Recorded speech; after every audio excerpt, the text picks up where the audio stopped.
ng buhay. Mabuting tao, aming pagsaludo sa mga tarlakhenyo, sang ehemplo ng kabutihan at kagandahang asal magpakailanman.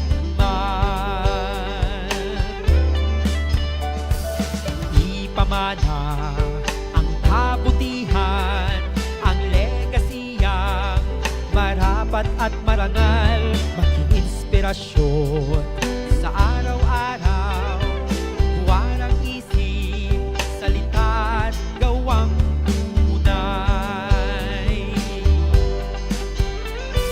Piliin mong maging mabuting tao sa lahat ng panahon at pagkakataon. Isapuso mo ang pagdadamayan sa bawat tao, pamilya at kaibigan. Huwag na huwag mo kakaligtaan ang maging mahusay sa bawat larangan. Huwag na huwag mo kakalimutan ang isang mabuhay